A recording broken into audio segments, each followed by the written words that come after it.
Hello there, my playthings. It's good to see you again. Today we're covering another treatment minigame. It's a pretty crazy one. If you're new here, I'm working on a horror game where you play as a doctor fighting a strange plague in a medieval village. There's a link in the top right if you'd like a more detailed breakdown. The short version is, when you treat a patient, you play a little minigame, vaguely inspired by things like the old Flash game Dark Cut or Cooking Mama, if Mama was really into placing maggots into infected wounds. Throughout the game, you may find your patients experiencing a variety of wounds and infections. If an infection gets serious enough, it could very easily be deadly. Most can be treated with poultices, herbs, and maggots, but sometimes they grow necrotic and the situation becomes dire. In these cases, when a patient is on the verge of death, you might resort to desperate measures, even treatments that risk their life. That brings us to today's subject: amputation. Like I said, it's a last resort, and if you want to do it well, you'll need to work quickly and use other treatments to support the patient afterwards. I want to get this out of the way first because I know someone's going to mention it. No, most medieval people would not have survived an amputation.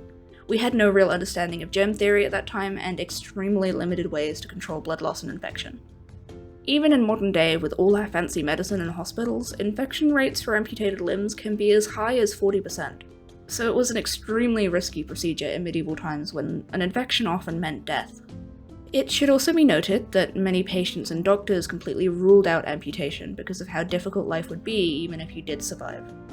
Medieval society did not look kindly upon amputees, and some even thought you would be rejected in the afterlife if you were incomplete when you died. Prostheses were an option, but they were far less advanced and available than they are now.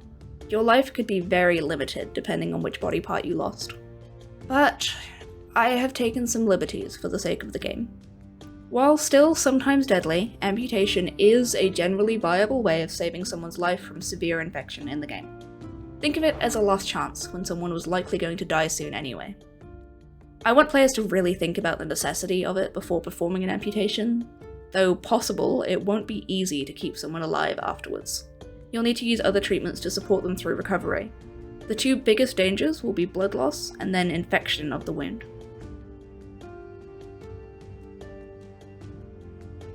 So, how were medieval amputations actually performed? Well, if you know me, you know I've done way too much research about it. But I'd like to hold off on exact details until later, when I can actually show you how they work. I even have sources in the description if you are also a huge nerd like I am. There were many different techniques, depending on individual practitioners. I aimed for reasonable accuracy for 14th century Europe, with some flexibility as always for the game's sake. For now, let's just get the assets drawn. It'll give you a sneak peek at some of the tools we're using here.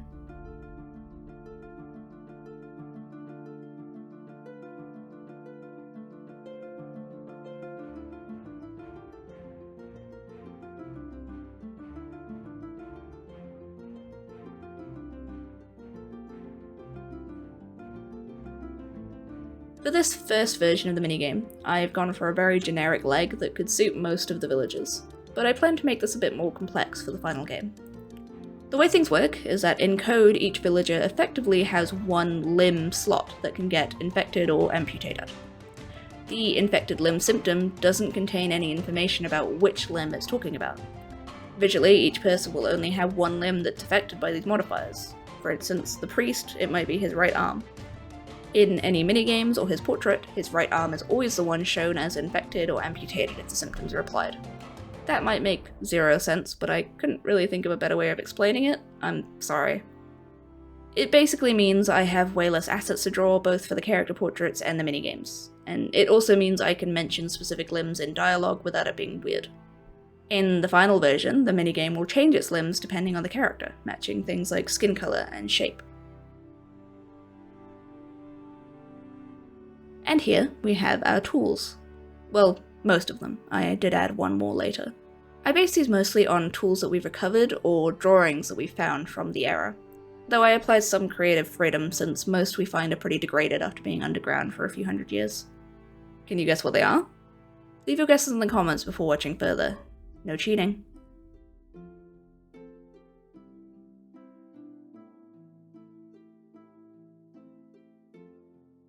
While I render out these assets, let's talk a little bit more about amputation in the Middle Ages.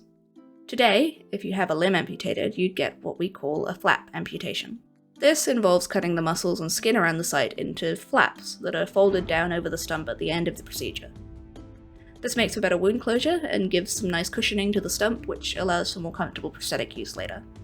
But this method wasn't invented until sometime in the 1600s. In the medieval period, an amputation was usually performed by just cutting straight through, leaving a big open wound and exposed bone at the stump. This meant much worse healing and infection chances, and a much more uncomfortable limb for the amputee once it healed. If you were unlucky, using any prosthetic at all would just be too painful. So, in this minigame, we won't be using any special flaps. Sorry to our patients, I guess.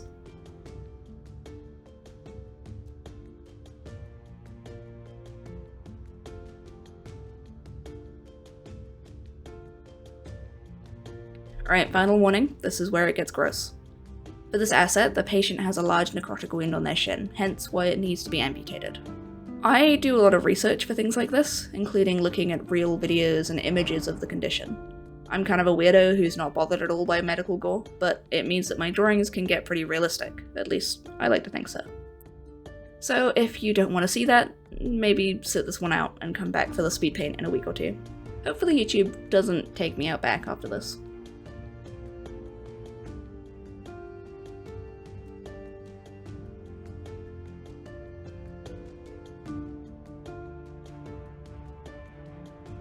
And here I'm adding that final tool. It's a file, based on what a medieval carpenter would probably use for filing wood. Nowadays, we make files using machines, so they have tiny, even indentations. Back in medieval days, you'd make a file by chiseling into a slab of metal over and over again, producing a much rougher, more uneven result.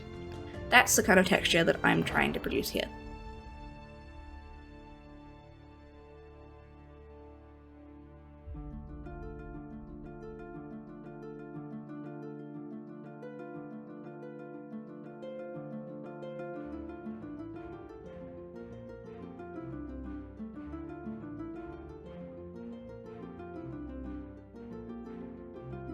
Alright, it's time to draw the stump. I place it pretty far above the infection. This is actually something we still do today. You have to remove all infected tissue, otherwise the entire ordeal is pointless and the wound will just get infected again later. Often this means removing some of the healthy tissue as well. As said in De Medicina from 50 BC, it's better that some of the sound parts should be cut away than any of the diseased part be left behind. I tried to draw accurate muscle and bone using medical diagrams. Honestly, I think the end result of all this is less bloody and intense looking than a real surgery, but adding more blood just made it feel kind of cartoonish to me. I don't want to create something purely for shock value, which maybe sounds rich coming from me, but I want the horror to come from more than just the blood and guts. The player should always remember that they are doing this to a person, someone feeling all the pain and the suffering that this involves. It should feel heavy because of the weight of your actions, not just because it's yucky.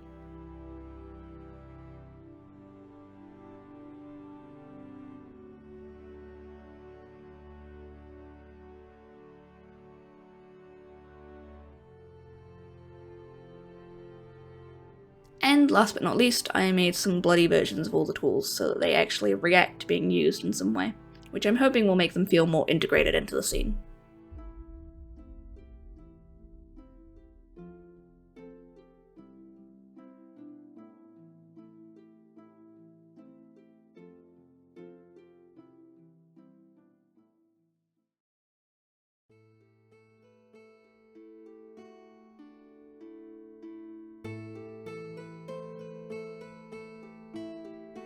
Honestly, putting everything into Unity and getting it working was shockingly easy this time. I didn't trust it at all. I kept waiting for everything to break, but it kind of just didn't. That means I don't really have that many funny bugs to show you, but I'll fill out the narration with some more fun history facts instead, because everyone definitely likes those as much as I do. Please don't click away from the video.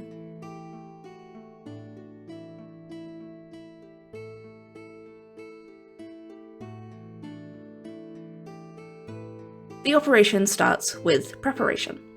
A tourniquet is needed to slow the flow of blood so the patient doesn't bleed out in seconds.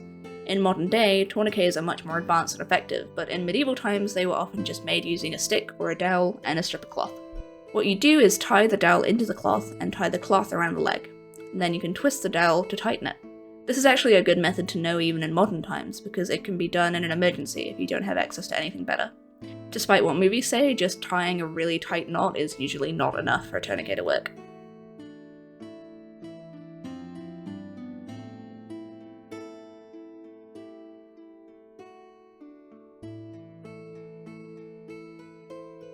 Once the tourniquet is tied, we clean up the area with a cloth that I definitely didn't steal directly from the Maggot minigame.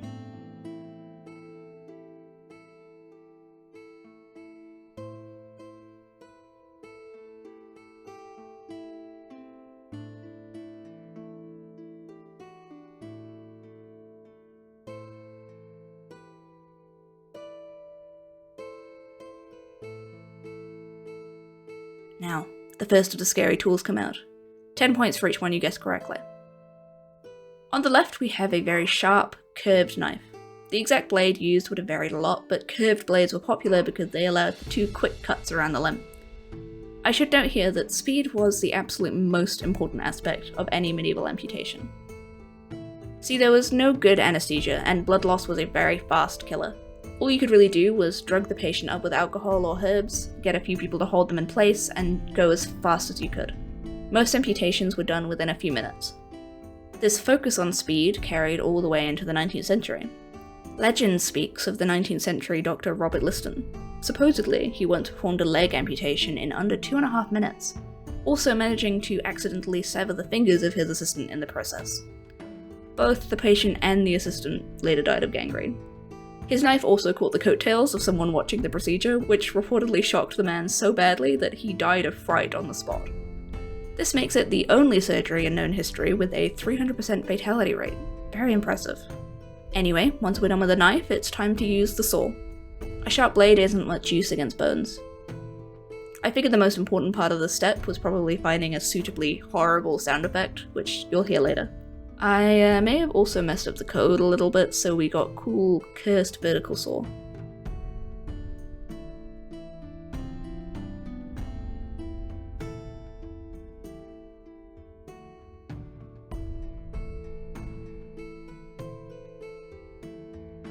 And now, our final 3 tools. The first is an artery hook, which is terrible just from the name. The method used to retrieve arteries from a wound varied, but I chose to go with a hook since it looks scary. Basically, arteries have to be sealed somehow, or the patient will just bleed out in seconds once the tourniquet is released. There are 4 or 5 arteries in this specific location that would need to be stemmed in reality, but for the sake of gameplay, I made that only 2. Each one needs to be hooked out and then sealed. How do we seal arteries, you ask? Well, later on in history this was done with sutures, but we're in the 1300s right now, and cautery is all the rage. So we get a piece of iron, very, very hot, and then we press it to the end of the artery to seal it. I bet it smelled just wonderful. Once this is done for both arteries, we move on to the final step. Because this amputation is open, without flaps of skin or muscle to close around it, the bones will be very close to the surface once it heals. In some cases, they might even protrude slightly from the scarring. Bones are also fibrous and splintery, which would be really uncomfortable and risk infection, so we need to smooth them out. We do this using a carpenter's file. I know, it's just terrible. Somehow this was the idea that most upset me when I was researching this. I think sound effects are really going to make or break it. I also added some wobble and resistance to make it feel more weighty and less like 2 PNGs going over the top of one another. And finally, I wanted to address the topic of speed in the game. As I mentioned, blood loss and shock meant there was no time to dilly-dally. You had to get this done as fast as possible, and as soon as the first cut was made, time began to tick down very quickly. So, this is the very first minigame that you can actually fail in a way. If you don't work quick enough and seal those arteries before too much blood is lost, things will go badly. But I didn't want to have the patient instantly keel over if you failed. That just felt frustrating, even if it's realistic.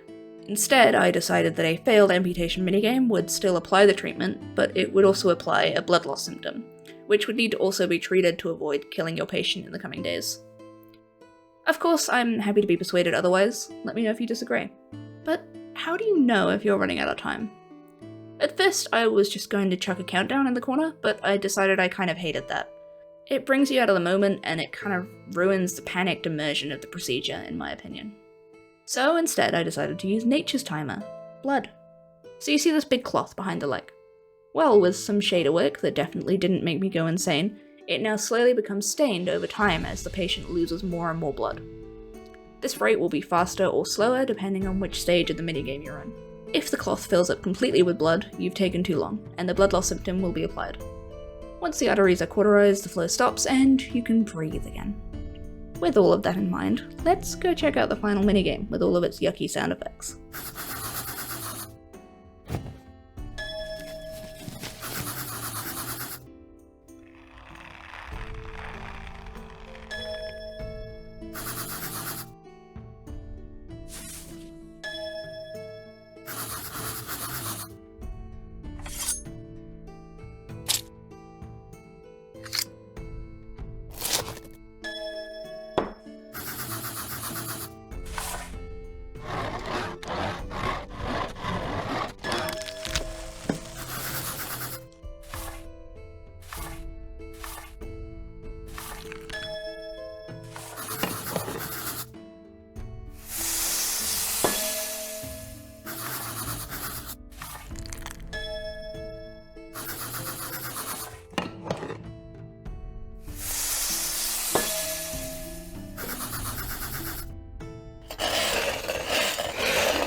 Nasty, right? You may notice that I didn't include any bandaging at the end. This is actually something I kind of agonized over. It kept me up at night. Ultimately, I didn't include it because to keep a patient alive after the procedure, you would definitely need to apply some kind of special wrap or salve, which would also involve bandaging the wound. I thought it would be weird to bandage it here and then immediately bandage it again in a different minigame. So, for now, it just ends here, but please let me know what you think in the comments. I'm very happy to be disagreed with. Of course, this is far from the final version of the minigame, but for now I just want to get them all done in a basic form so that I can get a full prototype going. In future, I'll do another pass for juice and polish and all that fun stuff.